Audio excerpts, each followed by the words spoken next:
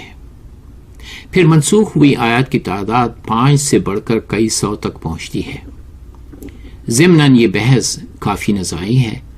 ہمارا مقصد یہاں پر صرف اتنا ہے کہ واضح ہو کہ نسخ و منسوخ کا سلسلہ قرآن کا اپنا معاملہ ہے، اس میں پہلی کتابیں یعنی کلام مقدس بالکل شامل نہیں۔ جب مخالفین نے پیغمبر اسلام پر قرآن میں متضاد آیات بیان کرنے کا الزام لگایا تو کہا جاتا ہے کہ اس کے جواب میں سورہ النحل کی آیات 101 نازل ہوئی۔ آیات یوں ہیں، وَإِذَا بَدَلْنَا آیَةً مَكَانَ آیَةٍ وَاللَّهُ أَعْلَمُ بِمَا يُنزِلُ قَالُوا إِنَّمَا أَنْتَ مُفْتَرٍ بل اکثرهم لا یعلمون۔ جب ہم ایک آیات کی جگہ دوسری آیات بدل دیتے ہیں اور اللہ بہتر جانتا ہے کہ وہ کیا نازل کرے تو یہ لوگ کہتے ہیں کہ تم مفتر ہو، یعنی یہ قرآن خود گڑھتے ہو، لیکن اکثر لوگ حقیقت سے ناواقف ہیں۔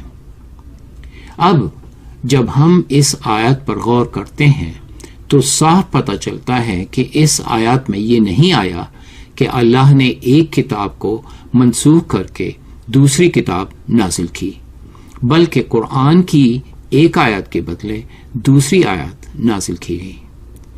سیاق و سباق سے بھی اور دیگر احوال اور روایات سے بھی معلوم ہو جاتا ہے کہ یہاں پر پیغمبر اسلام پر نازل ہوئی پہلی آیت کی جگہ دوسری آیت کے اترنے کا ذکر ہے، نہ کہ توریت، زبور اور انجیل اور صحائف انبیاء کی آیات کے منسوخ ہونے کا۔ قرآن جو تمام مسلمانوں کے لیے اول درجہ کی گواہی ہے، وہ کہیں بھی یہ نہیں کہتا کہ پہلی کی کتابیں منسوخ ہو گئیں، بلکہ ان کی تصدیق کرنے کی شہادت پیش کرتا ہے۔ مثلا سورہ آل عمران میں یہ لکھا ہے، نزل علیک الکتاب بالحق مصدقا لما بین یدیہ، یعنی اس نے تم پر یہ کتاب نازل کی جو حق لے کر آئی ہے اور تصدیق کر رہی ہے ان کی جو ان کے ہاتھوں میں ہے۔ دیگر آیات میں مصدقا لما معکم اور مصدقا لما معہم کے الفاظ استعمال ہوئے ہیں۔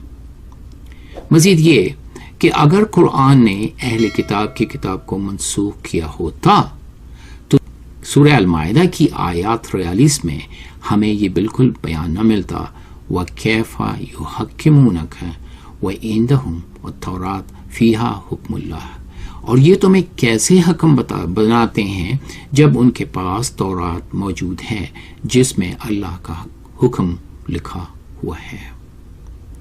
کچھ احباب یہ عذر بھی پیش کرتے ہیں کہ اگر کلام مقدس غیر منسوخ بھی ہو تو بھی ہم اس پر عمل نہیں کرتے، کیونکہ جو کچھ اس میں ہے وہ پوری تفصیل سے قرآن میں موجود ہے۔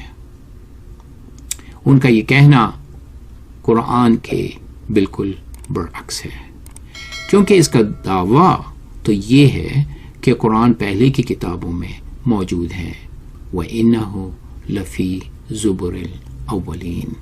مثلاً قرآن زمین اور آسمان کی تخلیق، آدم کا جنت سے نکلنے کا واقعہ، طوفان نوح اور انبیاء اسرائیل کا بیان خلاصے کے طور پر پیش کرتا ہے، لیکن تفصیل سے نہیں۔ پورے معاملہ کو صحیح طرح سے سمجھنے کے لیے کتاب مقدس میں یہ سب کچھ موجود ہے۔ اب شاید کوئی یہ پوچھے تو پھر قرآن کی کیا ضرورت تھی؟ عزیز سامعین اور عزیز ناظرین، اس کا جواب بھی قرآن ہی میں ملتا ہے۔ قرآن خود یہ دعویٰ کرتا ہے کہ وہ آیا تاکہ اہل عرب کا ایک خاص عذر دور کر دے۔ ان کا عذر یہ تھا کہ ہم توریت اور انجیل کی زبانیں سمجھنے سے قاصر ہیں، خدا ان لوگوں کی طرح ہمیں کیوں ایک کتاب نہیں دیتا؟ ملاحظہ ہو سورہ آل انعام کی آیت، ان تقولوا انما انزل الکتاب علی طائفتین من قبلنا وان كنا عن دراستهم لغافلین۔ سو اب تم یہ نہیں کہہ سکتے کہ کتاب تو ہم سے پہلے کے 2 گروہوں کو دی گئی تھی اور ہم کو کچھ خبر نہ تھی کہ وہ کیا پڑھتے پڑھاتے تھے۔ حضور قرآن ہم یہ بھی دیکھتے ہیں کہ پیغمبر اسلام قرآن کی حقانیت اور ہدایت کے ثبوت میں کلام مقدس کی کتاب کو شانہ بشانہ رکھتے ہیں۔ مثلا سورہ القصص کی آیات 49، قل فأتوا بکتاب من عند اللہ هو اہدی منہما اتبعہ ان کنتم صادقین، ان سے کہو اچھا تو لاؤ اللہ کی طرف سے کوئی کتاب جو ان دونوں سے زیادہ ہدایت بخشنے والی ہو، اگر تم سچے ہو تو میں اس کی پیروی اختیار کروں گا۔ عزیز ناظرین، اسی طرح سے سورہ البقرہ اور سورہ ال عمران کی آیات سے معلوم ہوتا ہے کہ قرآن پہلی کی کتابوں پر ایمان لانے اور ان میں کسی قسم کی تفریق نہ رکھنے کی تلقین کرتا ہے۔ اسی لیے ہمیں یہ آیت ملتی ہے لا نفرق بین احد منہم، ہم اس میں کوئی تفریق نہیں کرتے۔ عزیز ناظرین، ہم آپ سے درخواست کرتے ہیں کہ کلام مقدس بائبل کو پڑھیں، کیونکہ قرآن بھی کہتا ہے اس میں ہدایت اور نور ہے۔ دراصل بائبل مقدس میں خدا کا فہم، انسان کی حالت، راہ نجات، گناہ گاروں کا انجام اور ایمانداروں کے لیے خوشی کا پیام ہے۔ اس کی تعلیمات مقدس، تواریخ حقیقت، احکام لازم اور فیصلے اٹل ہیں۔ فہم و دانش کے حصول کے لیے کلام مقدس بہتر کتاب ہے۔ یہ کتاب باعمل ایمان اور پاکیزہ زندگی گزارنے اور سلامتی کی راہ کی نشاندہی اور اس پر چلنے کی تلقین کرتی ہے۔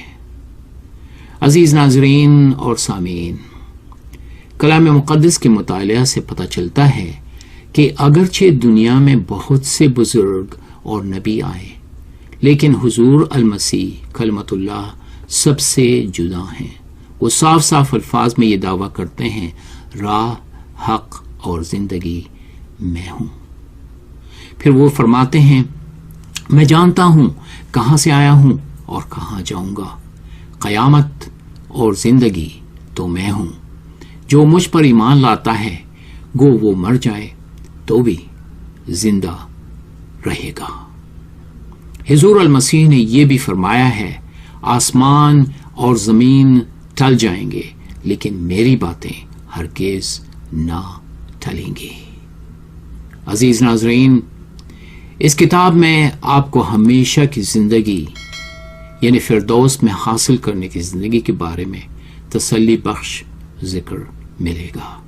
وہ ہمیشہ کی زندگی جو حضور المسیح کے وسیلہ سے ان تمام لوگوں کے لیے ہے جو اس پر ایمان لاتے ہیں۔ اگر آپ کی دعا خدائے ذوالجلال سے روزانہ یہ ہے اہدنا الصراط المستقیم، ہمیں سیدھی راہ میں چلنے کی رہنمائی کر، تو جان لیجئے کہ حضور المسیح نے صاف طور سے کہا ہے انا هو الصراط، راہ تو میں ہی ہوں۔ نہ صرف راہ بلکہ حق اور زندگی بھی۔ ہماری دعا ہے کہ رب العزت آپ کو اس معاملہ پر سنجیدگی سے غور کرنے کا موقع عطا کرے اور اس کا اطمینان اور اس کی ہدایت آپ کے شامل حال ہو۔